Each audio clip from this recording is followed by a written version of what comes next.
لا حول ولا قوة إلا بالله العلي العظيم.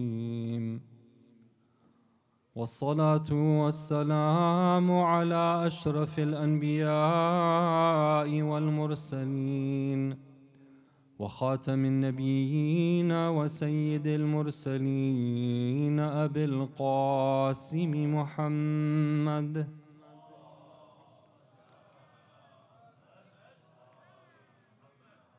وعلى آل بيته الطيبين الطاهرين المعصومين المظلومين، ولعن الله الدائم على أعدائهم أجمعين من يومنا هذا إلى قيام يوم الدين. السلام على الحسين وعلى علي بن الحسين وعلى أولاد الحسين وعلى أصحاب الحسين. Respected brothers and sisters, عظم الله أجورنا وأجوركم بمصابنا بالحسين عليه السلام. May Allah reward you and all of us for our good intentions in participating in this majlis of Imam Hussein alayhi salam. May the Imam of our time be pleased with our presence here, and may our presence in this gathering be a source of consolation for his burning heart. Brothers and sisters, it is the Tasu'a. It's not an ordinary day for the Ahlul Bayt alayhim as-salam. We know that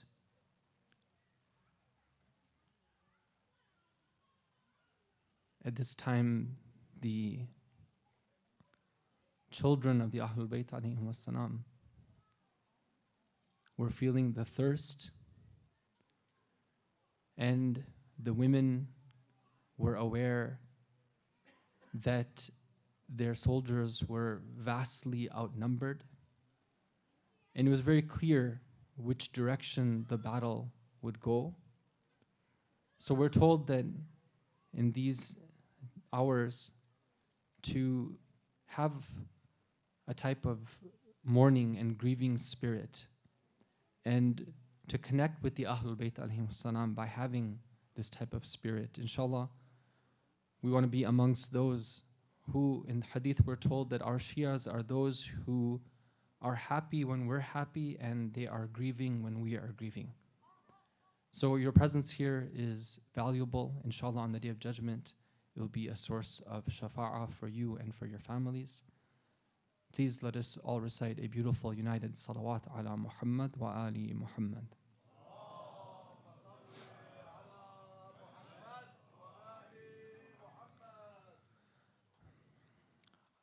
Our topic from the beginning has been to explore aspects of the path of Saʿādah, the path of true happiness, of true living.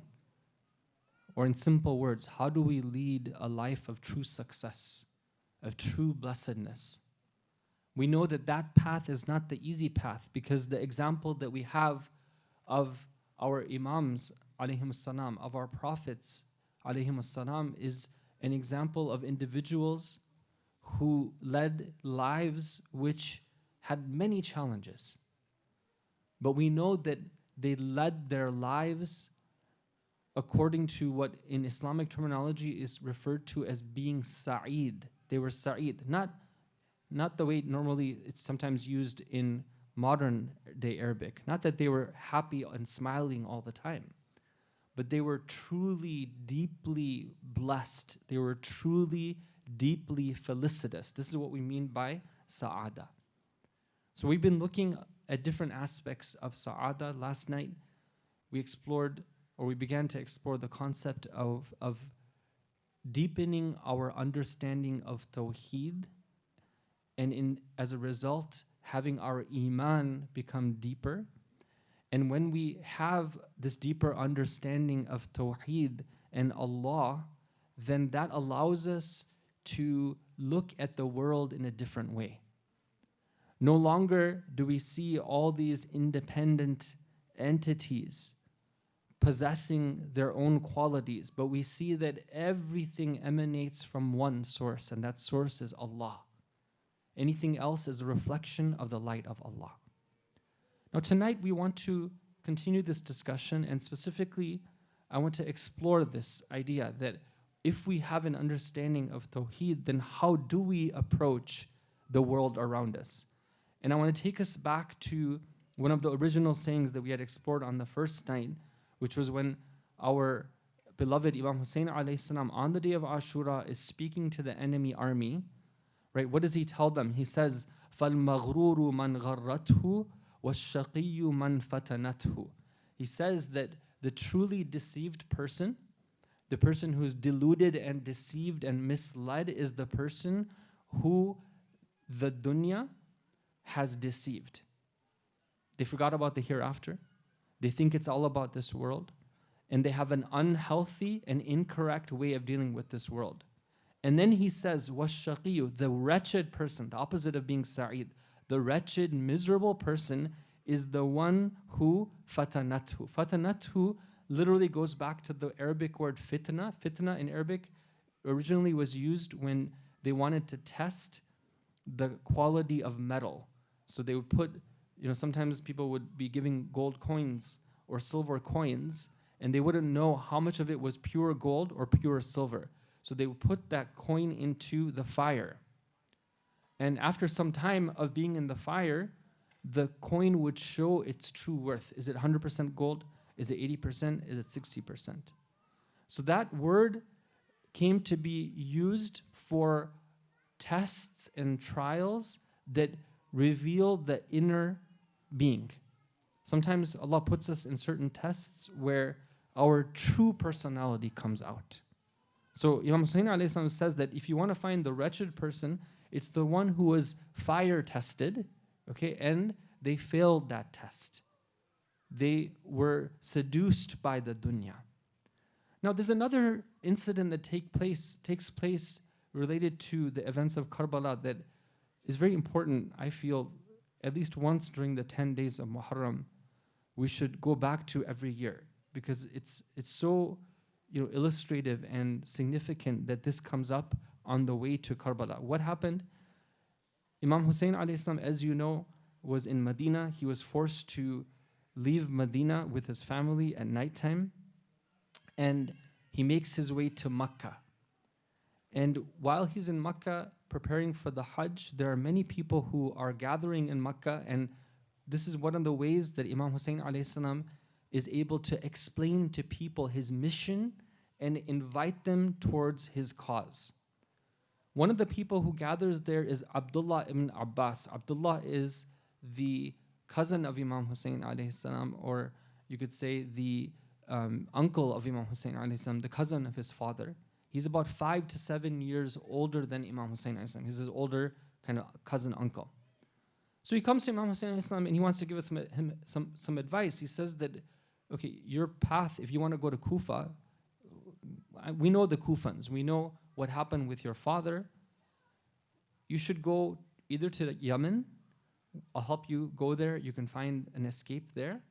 Or you can stay right here in Makkah. They won't come and shed your blood in Makkah.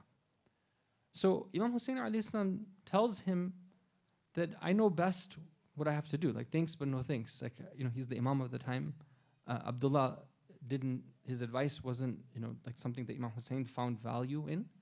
But he turns this into an opportunity to educate Abdullah ibn Abbas.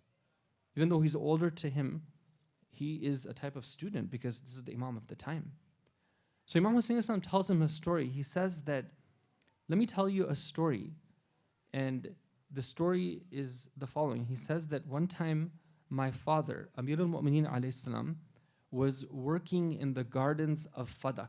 You know, Fadak was given to Rasulullah, and then Rasulullah gave it to Sayyidah Fatima al-Zahra alayhi salam. It was her property. Imam alayhi salam used to manage Fadak. So Imam alayhi salam was working in the gardens of Fadak, and he had his spade in his hand, the garden tool, and he was busy working on the field, manual labor. And suddenly, the narration says, he saw a woman coming to him, and this woman is exceedingly beautiful. So she comes to him and she says that, would you like to marry me? And if you do so, I will relieve you. You don't have to deal with these garden tools anymore. In fact, if you come and marry me, I will give you a kingdom, and I will give you access to sovereignty and wealth and power, and everything will be fine. He says to her, tell me your name. And then she says to him, Ana dunya. I am the dunya. So how is it that he responds to that? He says that farji'i watlubi zawjan ghayri. Go away. Go away and seek out a spouse other than me. Falasti min sha'ani. You're not at my level. Right? And this is something which is very important. It's not a type of arrogance here. Right? Imam alayhi salam is speaking the truth here.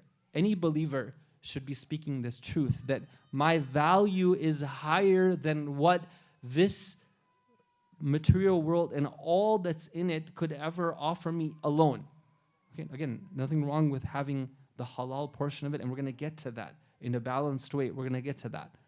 But for this to be everything that I would value, no way.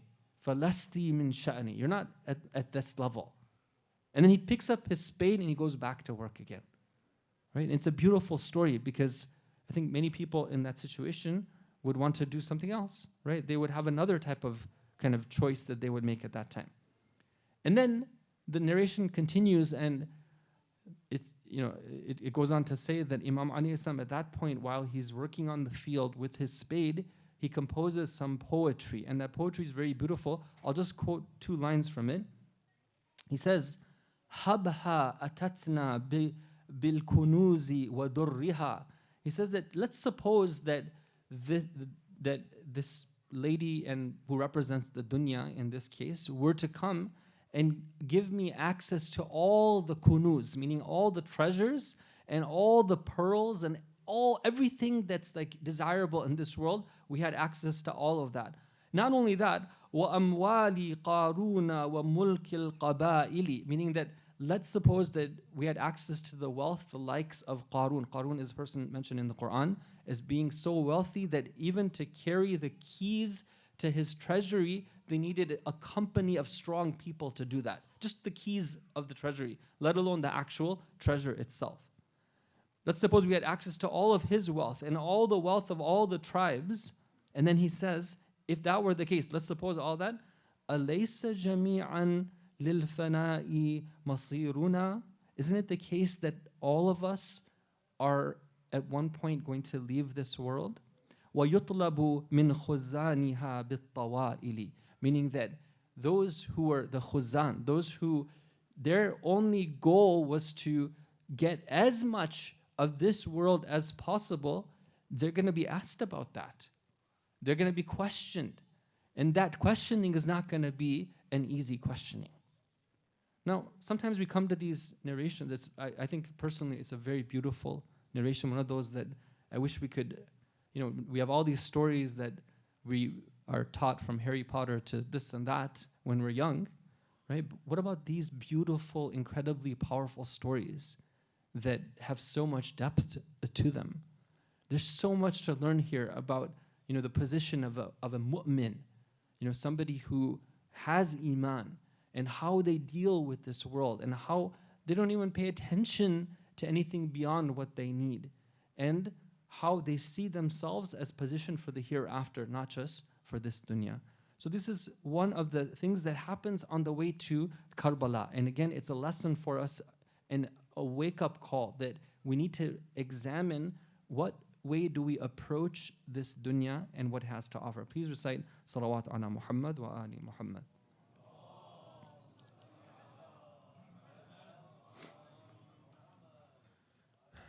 So brothers and sisters, when we talk about the issues that are facing our community, and that's what I've been trying to make this lecture series practical, based on real cases, real kind of issues and problems and, let's say, struggles that people are going through, especially younger people who are trying to come to terms with the society around us. One of those big issues, and actually it's not only limited to young people, it's young, it's old, it's the issue of what is my purpose? Okay, very simple question. What am I here for? And I want you all to take a moment on a night like this to reflect upon this, that what is it that I have come here for? For a lot of people, that question is answered by what career they choose and what profession they're in and how much money they make as part of that profession and what their career path is after that. This is just the way that we live, right? Like, what are you doing with your life, right? What are you here for? And these are things. Now, again, there's nothing wrong with having a career. We're going to get to that, right? There's no problem in and of itself. But the issue is when we define ourselves on the basis of our career or our wealth acquisition or our titles or our degrees that we get in an educational system. This is where it can be problematic. And where does it start? It starts when somebody is very young and their parents have certain expectations that they set for them, and they say that you are somebody if you achieve these goals. You're worthy in my eyes if you do this and that. That's when you get my worth. Is this the way that it's supposed to be, though? Right? And this is where I want to take us to an ayah of the Quran, which is from Surah At-Talaq, where Allah says, A'udhu billahi minash shaitanir rajim, Allahu alladhi khalaqa sab'a samawatin wa min al-ardi mithlahun. Allah is the one who created the 7 skies and from the earth like them. يتنزل الأمر بينهن لتعلموا أن الله على كل شيء قدير وأن الله قد أحاط بكل شيء علما. Allah says that He created the 7 skies and the 7 earths. Now we know in tradition that this world that we're in, it's not a small world, right? It's pretty huge. If you want to travel around the world, it's going to take you a long time. It's very vast. And it's extremely beautiful, and it has many different, wonders to it. But we're told in hadith that if you take this entire world and everything in it, and you take all the planets, and you take all the stars, and you take everything, all of it is just like a single ring that you might find in the desert with respect to the world after it. Imagine you have a vast desert sand, and then we're searching around, and you find a single ring in that desert, right? It's just like nothing.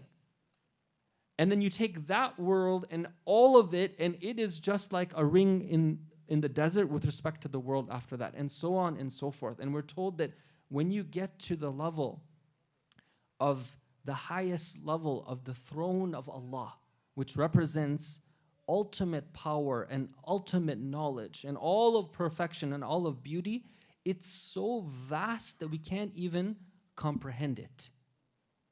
So when Allah in the Quran wants to talk about our purpose, He starts big, right? He says that first look at the big picture. Normally, the way we're taught about how to identify ourselves and our purpose, we say start with yourself. Ask yourself that what is it that you want? I remember looking at, as part, because I'm in the field of education, so one of the things that we do is we look at the textbooks that our children are asked to read, because these textbooks convey a lot of messaging. And I would see, and I see that at a very young age, in certain educational systems, that children are taught to focus on me.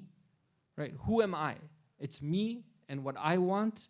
And, at a very young age, for example, they will be asked to do this thing. It's a very common exercise that's done in my country and other countries, which is to do a poster which is all about me. And it starts out with they draw themselves, and then they draw like what they like to do, what their favorite food is, what their favorite color is, and then a few family members and a few hobbies, and then that's what it is. Whereas in reality, the biggest part of who we are is missing from this whole thing. We're completely disconnected from the reality around us. Just imagine this if you take a walk outside, right? And it's nighttime, and you just start pondering, and you start looking at the different things that are around us. Sometimes you look at the stars that are beaming down their light. You know that light that we're seeing that's reaching our eyes is something which came and was created and emanated from that planetary body some time back. It takes a while for light to travel from distant objects and for us to be able to see that light. You know how long ago, right, this light actually, how old it is? In some cases, it might be a few minutes old, 2 minutes old, 8 minutes old. In some cases, it might be a few hours old. In some cases, it might be more. For example, years or even tens of years. Just with our naked eye, if you look at the night sky, we are seeing things which actually happened tens of years ago, 80 years ago, 100 years ago. And then if you take a telescope and you start looking at it, then you start seeing that it happened, there are things that happened like hundreds of years ago. And here it is that I'm witnessing it right now. Why am I saying this? Because if we just look at ourselves and we consider that to be the starting point, then we can start to look at ourselves as an idol. But when you look at ourselves in the big picture, we see that, subhanAllah, we're just a small part of the big picture. Right? There's things which are so great out there. The sun, the moon, this planet Earth in all of its expansiveness is just a small amount. The sun is 1.3 million times bigger than the Earth is. 1.3 million times, and we see it every single day. When I look at myself in that big, we call it a tapestry, right? Like a work of art, then I start to see myself as being humbled. Right? It's an honor for me to be here. If everything else has a purpose, which definitely it does, then I also have a purpose as well too. And then Allah says, reflect on the earth, reflect on the heavens, and then know that there is a purpose behind Allah creating all of that and creating you as well. What is the purpose why Allah created all of us? This is in Surah Talaq. لِتَعْلَمُوا أَنَّ اللَّهَ عَلَى كُلِّ شَيْءٍ قَدِيرٌ وَأَنَّ اللَّهَ قَدْ أَحَاطَ بِكُلِّ شَيْءٍ عِلْمًا. It's so that we can arrive at a certain point of understanding that Allah is the one who has power over everything, and He is the one who has knowledge over everything. He is aware of everything. It's to arrive at Tawheed. Okay? Now, we talked about that last night. It's not just knowing about it, reading a textbook, going to a lecture, but actually being able to witness that.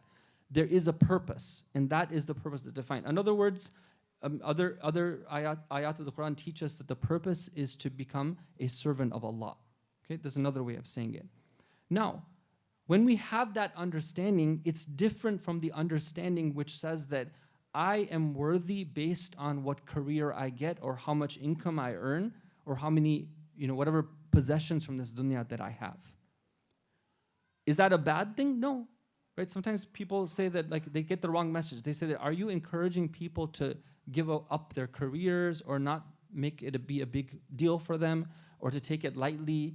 Should we just sit back, play video games all day, every day? Right? For a young, especially men, right, who are here, sometimes they have breaks during the summertime and they have a lot of choice what to do with their free time. Should they just be taking this message and saying that, oh, you're not judged by your career, you have value independent of that, therefore you can just take it easy and spend all your time doing whatever you want? No. This is what we want to say here, and this is important. When we treat human beings with dignity and respect, we talked about this in the previous night, then what happens is that Allah created us with something called a hujjatun batina, right? Allah creates prophets on the outside to guide us. There's prophets, there's imams, they're there to guide us. And we have something within ourselves which is called the hujjatun batina, meaning we have an inner proof, right? We have inner conscious. When that inner conscious is alive, it itself will guide the human being to doing things with dignity. What human being likes to be lazy? What human being likes to not use what God gave them in a productive way? It goes against our fitrah. It goes against the way we were created. If we allow it to flourish. But what our great scholars of tarbiyah say is that when especially a parent goes and always puts this in the child's head that you are only worthy if you achieve this, then that hujjatun batina is like gonna go away and sit in a different room and not be active anymore. Basically retire. And this human being loses the capacity to govern themselves, to have their own motivation to do what's right. This is the tricky thing, brothers and sisters, is that sometimes we want the best, but we have to realize that that has to come from within. Okay, and this is where now we come to this concept of the dunya around us. How should we deal with it? I want to go to the story for today. This is a story that's narrated from the times of Imam Rida alayhi salam. It's a very important and useful story. Inshallah, you can help me with the salawat ala Muhammad wa ali Muhammad.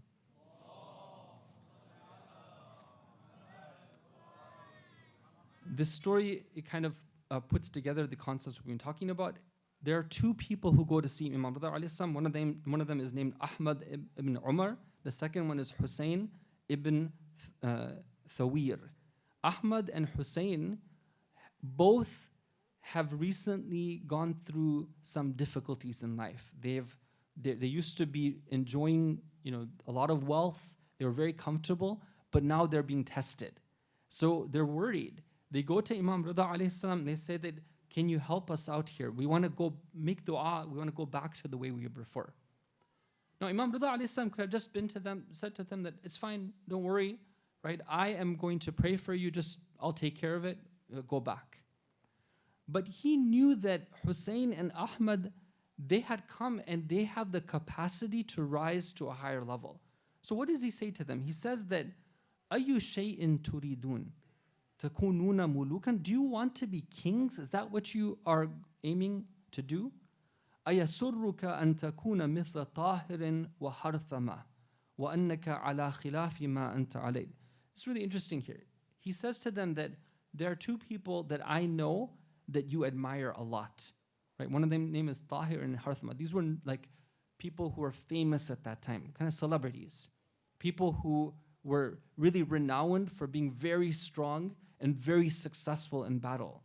And he knew these two people, Ahmad and Hussein, and he knew that they had this thing in their hearts that they would compare themselves to Tahir and Harthama. And they would say that, look, we're not as good as they are, therefore we don't feel very good about ourselves. And this is a common pattern that repeats itself, especially in today's world with access to social media, when we compare ourselves against other people. And we start to make our worth be relative based on what they seem to have accomplished versus what we accomplished. This is where it can lead to a lot of problems with our understanding of who we are and our worth. So Imam Rida alayhi salam wants to change their perspective. He's trying to get them to think about things from a different perspective. And brothers and sisters, sometimes, when we have problems that come up in our life, challenges, right, or struggles, right, one of the techniques that we can use is to try to change the perspective that we're looking at this problem in. Just step back and say, let me look at this in a different way. Why am I framing it in this way? Why don't I frame it in a different way? Then Imam Rida alayhi salam goes on to, so first of all, he says that if you want, right? Let's say that you were to be like these two people that you idolize, but you were to lose the fact that you are a follower of the Ahlul Bayt alayhim salam. Would you be willing to give that up? Right? What is he trying to tell them? He's trying to tell them that you have something which is so precious. Right? Here you are, you're looking at worldly standards and you're saying that that's what defines your success, but you have something which is so valuable already. Value that, and that is the wilayah of the Ahlul Bayt alayhim salam. Would you be willing to give that up? They say that, no, I wouldn't be willing to give that up. It's fine. Even if you give us this whole world with gold and silver, we wouldn't give it up. So then Imam Rida alayhi salam goes on to say, he says that, Man aysara minkum falyashkurillah la in shakartum la azidannakum. Then he quotes another ayah of the Quran, i'malu ala Dawood shukra wa qalilun min ibadiy ash-shakur. Then he says, wa ahsinu dhanna billah man hasuna dhannahu billahi. Whoever, then okay, he tells them to do three things. He says that first of all, have great gratitude to Allah, and ask Him for more, and have a good opinion of Allah. Okay. Now, there's an interesting technique that Imam Rida is doing here. He's telling them to think of three positive things. Here you are, you're feeling really down, right? Can you look inside of yourself and see something positive about the situation? And this is also a very important practical tip, that it's very easy for us to look at everything in a negative way. But for a believer, there's always room for feeling grateful, even in a difficult situation. And this is what we see with Imam Hussein alayhi salam. On the day of Ashura, you see that in his khutbahs, here he is, it's the most, it's horrible, right? His kids are dying of thirst. They're in the middle of a desert. It's hot. His army is so small compared to the other army. And here he is thanking Allah for His blessings, right? This is a huge lesson for us, the importance of being grateful. And he says to them that, okay, think about how you can be grateful and increase your gratitude and act in a grateful way and have a good opinion of Allah as well. I don't have the capacity or the time to go through this hadith in detail, but I want to take this takeaway from it, which is that the Imams alayhi salam sometimes would help people solve their issues and their problems by helping them to see things in a different perspective. Don't measure your value just based on, these other people, Tahir. In that case, it was Tahir and Harthama. In today's world, it might be the likes of Elon Musk, or let's say whatever person from your class or your university who's done this startup and made it big. And we think that, because that person made it big, right? Therefore, and I haven't, then therefore they're better than I am. When is that a mark of value? Everyone has their own capacity, and they have to strive to achieve what they can within that capacity, and not to measure themselves on these superficial standards. Peace and salawat ala Muhammad wa ali Muhammad.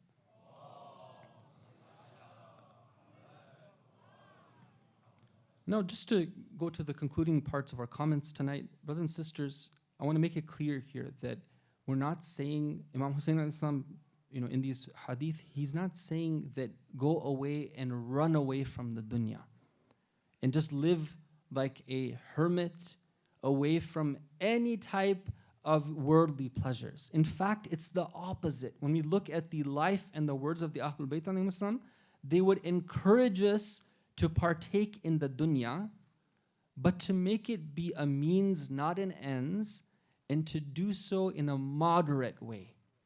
Even if we have access to a lot of wealth. The other day, there was a couple, not here, in a different city, there was a couple that was having issues. And one of the core issues, and this is very common, had to do with the simple issue of financial management. And the debate was around this, that let's say that somebody has access to a lot of wealth. One of them was saying that if somebody has access to a lot of money, then they should be able to spend it the way they want, as long as it's halal. And the other was saying that, well, wait a minute here, right? We still have to be moderate in the way we spend, right? So what is the correct answer? When you look at the traditions of the Ahlul Bayt, they say that go ahead and spend. Go ahead and use that money, but be aware that within that there's guidelines, there's limits. I'll give you some examples. One of the traditions narrated from this was from Rasulullah. He says, "Min sa'adatil Muslim, sa'atul maskin wal jaru salih wal markabul hani." He says that if Saʻādah, we're talking about Saʻādah, what leads to like a type of happiness, deep happiness. He says that if somebody were to have a home which is expansive. Now, some people take this hadith and they interpret it wrongly. They say that somebody who has a huge home, that's what the hadith is saying. That's not what it's saying. It's saying that when you have like a home where there's some space in it. Because you know how it goes. When you have a family, you want to have a big family, inshallah, and then you have tiny cramped rooms, it becomes difficult to worship Allah, to live in a way where it's productive. But if you have a home where, even if it's a small home, but there's room, you haven't cluttered it with a lot of stuff, kids can run around, you have a place, special place for worship. It's very important in our homes to have like a mihrab area, even if it's not that we have a mihrab, but a place where we pray, a musalla, right? It's in this room, in this place that the family gathers and prays, not just in their own corners of the home. This is what creates, it says that this is what's important to us. So he says that that's important, and having good neighbors, right? Let's say that I have a choice between one neighborhood and another neighborhood. In one neighborhood, I know that my neighbors are going to be righteous people. They're going to be decent people. Nothing wrong with choosing that. I don't have to go and suffer and live in this other neighborhood. These are very practical teachings.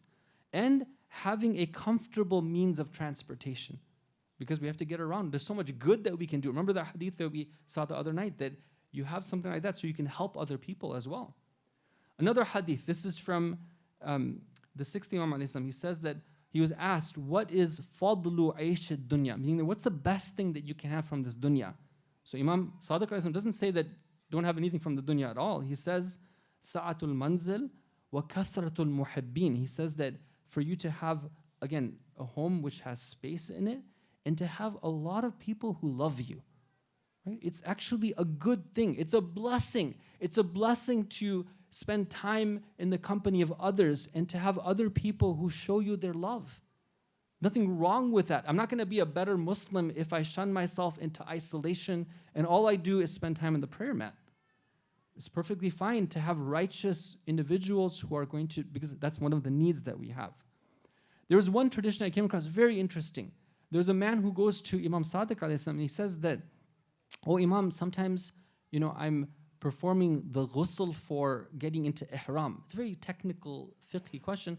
I'm doing that, and sometimes, I want to, like, let's say, use a little bit of a beautifying product, right? I want to mix just to, summarize it, I want to mix my cleaning products with something which is more expensive. Is this okay? Am I wasting my money? You know what the Imam says? He says that I myself do that sometimes as well. In fact, I do what you're doing, but I add something on top of it as well. Meaning that the Imam alayhi salam is saying that even I will sometimes spend because it's a good purpose. Then he goes on to say that when it comes to something which is going to make your body, good, it's going to help it, it's going to heal it, it's going to make it healthy, that's not israf. That's not spending outside of what you're supposed to. He says that what's israf is فِيمَا أَفْسَدَ الْمَالِ وَأَضَرَّ الْبَدَنِ, meaning that if you do something to cause your body to be harmed. Some people, like let's say that you go and you want to buy food which is actually healthy for you, which is actually beneficial for you, versus food which is meant to be cheap but might have a lot of harm. Usually there's a price difference, right? Good food costs money. So even in the traditions of the Ahlul Bayt, we see this encouragement that if you're going to spend and choose to spend on having good quality food that's going to be healthy for you, right? That's actually well worth. Don't try to what we call in English is pinch pennies by holding back and not spending on it. Go ahead and spend on it. There's a reason behind it. And then he goes on to say that the man asks him, well, what is it that we shouldn't do? What is it? How do we be miserly when it comes to our money? They're very practical here. He says that what's miserly is where if, let's say that you have money and all you do is eat bread and salt, right? So Islam is not a religion which says that you should just go by the bare minimum. So then the man asks him, well, what does it mean to be balanced? So the Imam responds, he says that what's balanced is sometimes you have bread, sometimes you have meat, sometimes you have milk, sometimes you have this, sometimes that, meaning that you have a variety of diet. Why am I sharing this? Because sometimes we don't see this aspect of the Ahlul Bayt alayhim as-salam. They have a very reasonable, measured approach to the dunya. Engage in it, but in a moderate way. Justify what you're doing and why you're doing. Make it not be the sole focus of your attention. Now when we go to Karbala and we see Imam Hussein alayhi salam speaking to these people on the day of Ashura, right? What is he telling them? He's saying that you missed the whole purpose. Here you are, you're gathered here to kill the grandson of Rasulullah, and let me tell you what the root cause of your problem is. how you're so twisted and how you're failing this test so bad. It's because you have an incorrect understanding of the dunya. I'll end now with a remembrance of the musibah of the Ahlul Bayt alayhim as-salam as we prepare for the rest of the program, inshallah.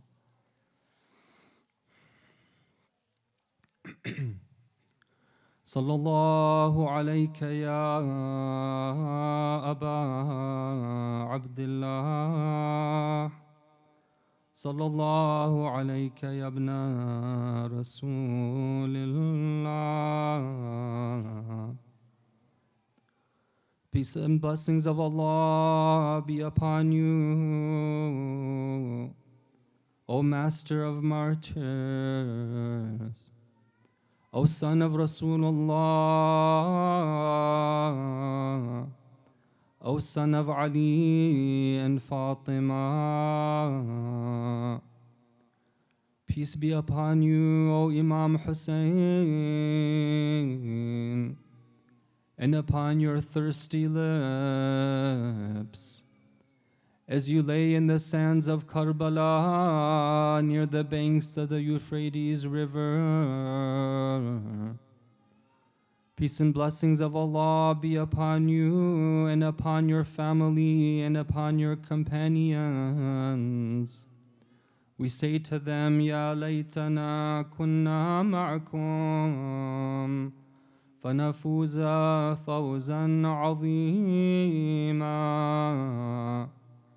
If only we could have been with you and have attained that great victory that you attained. In hadith we're told that when Allah loves His servant, He tests them. And when He loves them a lot, ibtalahu bi ibtila'in shadid. When He loves them a lot, He tests them with a severe testing.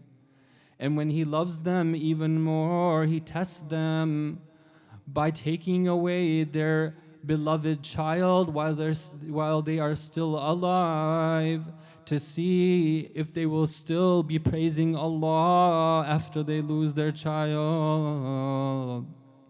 How beloved Imam Hussein alayhi salam must have been to Allah, that not only did he have to give up his son who was older and his nephew, but also his infant son was to be killed in front of his own eyes. We're told that on the day when the caravan was leaving Karbala, Sukaina somehow found the body of Imam Hussein. The narration says that when she was near the body, she saw a vision where Imam Hussein was telling her to tell the Shi'as, "Ay Shi'ati, in sharibtum ma'a adhbin fadhkuruni. أو سمعتم من شهيد أو غريب فاندبوني." O Shia, if you drink water which is sweet and nourishing, remember me. And if you ever hear of a stranger or a martyr, then mourn for me. One of the poets continues saying that perhaps Imam Hussein would have said after that, ليتكم جميعا يوم عاشوراء تنظروني كيف استسقي طفلي الصغير. That if you could see on the day of Ashura how I tried to seek water for my thirsty baby. فأبوا. They, instead of giving him water, they refused that water, and they did not have mercy on me. فَأَبَوْا أَنْ يَرْحَمُونِي. Instead of giving water to the child, the only thing they could give was the arrow of Harmala. ألا لعنة الله على القوم الظالمين وسيعلم الذين ظلموا أي منقلب ينقلبون. We ask Allah Ta'ala to accept these efforts from us, to count us among the mourners of the Ahlul Bayt, to grant us Jannah in their company, to be with them in this world and the hereafter. We ask Allah to hasten the reappearance of the Imam of our time, and to help all the believers who are facing afflictions and sicknesses and difficulties, especially those who are struggling against oppression and oppressors, and to grant them steadfastness and victory and courage with the barakah of salawat ala Muhammad wa ali Muhammad.